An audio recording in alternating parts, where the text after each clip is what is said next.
Okay, so I'm going to be reading a story that I wrote myself. My mother was right. As I struggled to open my eyes, I could hear the voices of my sister, Tinuke and Arike, laughing and giggling at the wardrobe. I smiled, the warmth of the lovely dream I do just awoken from still lingering on my face. It was my wedding morning. My sisters were admiring my wedding gown. I got up and said my prayers and hurried to take a bath, hoping to steal a few moments to admire myself in the mirror, one of my favorite morning rituals. Before my aunt and mother flooded the room, eager to give me their final advice as I prepared to become Mrs. Ayo. After bathing, I returned to my room and looked in the mirror. I thought to myself, it's a good thing I listened to my friend and embarked on this skincare journey. Just look at my face. I chuckled out loud, calling myself Asa, a beauty in Igbo. I, Fisayo, soon to be Mrs. Ayo, I am a pretty woman. I thought, laughing at my own vanity. I was happy with how much I had grown over the past few years and proud that I have waited until the perfect time. I'll be 30 in a few days and I wouldn't have had this journey any other way. My mother's voice and my aunt's laughter jolted me back to reality. My mom was singing praises to God in Yoruba and my aunts were discussing the progress of the wedding preparations. No one would believe that this wedding was supposed to be intimate. Just the two families and a few close friends. Our mothers had other plans, of course, but I didn't expect anything less from Yoruba women. My husband had advised me to let them be my husband. I smiled at the thought that I was actually getting married to this perfect man for me, Fisayo. It was hard to believe that just over 2 years ago, I could have sworn that Ayo would never be my husband. Not that he was a bad person. Beauty, after all, is in the eyes of the beholder. But I just wasn't attracted to him. We had tried to build a friendship at the time, as that was all I was willing to offer. But even the flames of friendship weren't strong enough and it died a natural death. Looking back, I believe we both had some growing up to do. The versions of ourselves from that time wouldn't have lasted a week in the context of marriage. But the people we have become, we are ready to run this race of matrimony to the very end. I am in love and I am so happy. My husband called earlier to remind me that he loves me and can't wait to be his wife. Can't wait for me to be his wife. I giggled as a child with an ice cream cone. My friends had arrived, three of them who could make it to the wedding. I wasn't having a typical Nigerian wedding. My wedding was customized by me for me. No Ashebi, no bridesmaid, no chief bridesmaid, just my call humans and bright colors. We had a live band because I intended to dance. One of my friends couldn't make it because she was attending to her newborn. Another one was out of the country hosting a conference.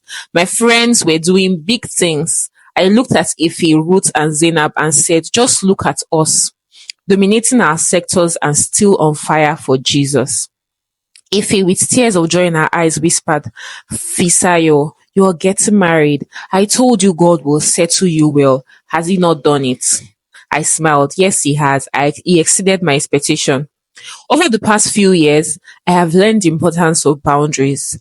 I now value myself more and know how to differentiate between friends, colleagues, and acquaintances. I can distinguish between church members and actual friends. Before, I had no idea how to classify people in my life. I let everyone in, placed them on high pedestal, and left myself vulnerable to being hurt repeatedly. That desire to be seen and heard isn't wrong in itself, but the dynamics are tricky. During therapy, I learned that some of these issues stem from childhood trauma, wrong motives, and other factors I needed to heal from. Thanks be to God, I am much better for it now. Those therapy sections were worth every penny, even though my friends joked that they should have been paid too. I know they were kidding, but really, they really did try for me. Not all friends will hop on a plane just to watch you cry. My core friends are my ride or die. We've been through so much together. I remember when I traveled to Paris for a short course, I had registered a few weeks before a breakup that nearly shattered me. At that time, it felt like there was no coming back from it.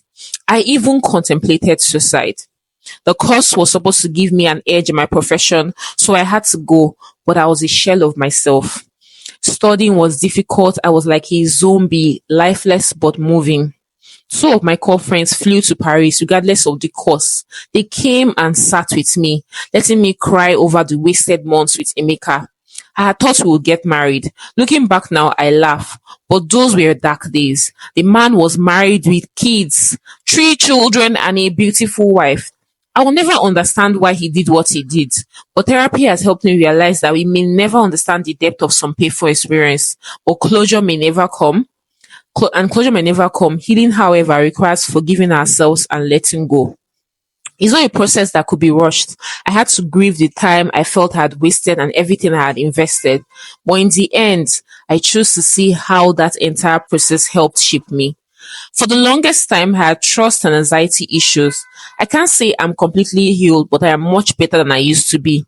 I am improving every day. The smell of bacons and eggs snapped me back to the present. I was getting married. Woo! Surrounded by my people just the way I'd imagined it. The photographer was running late, but I couldn't be bothered. Ayo and I had already decided we wouldn't let any hiccups get to us today. We would simply bask in the joy that our forever was beginning. I love that man so much. He gets me. He has always been smooth sailing, but one thing Ayo never fails to do is tell me every day that he loves me. I remember our first big fight. I'd forgotten about a planned visit to his aunt in Ibadan. It was supposed to be a 6 hour round trip. Had scheduled a client consultation that day and completely forgotten about our plans. When Ayo called to say he was close to my house to pick me up, I got defensive instead of apologizing. Deep down, I knew I was wrong, but pride had taken over. Before that day, I would always apologize for peace sake, but that time he wasn't having it. I had never seen him so upset. And though I was scared, my pride won't let me back down. We said some hurtful things to each other that we both regretted. Later that night, I received a message from him. Ifemi, I'm still angry at you, but I love you and I hope you realize you were wrong. This isn't the end of us. It's just our first big fight. Stop frowning. You know you are more beautiful when you smile. I wept. I had always bottled up my emotions, but this man broke through all my defensive with love. I believe he's like his father, Abba, loving me the way Abba loves his church.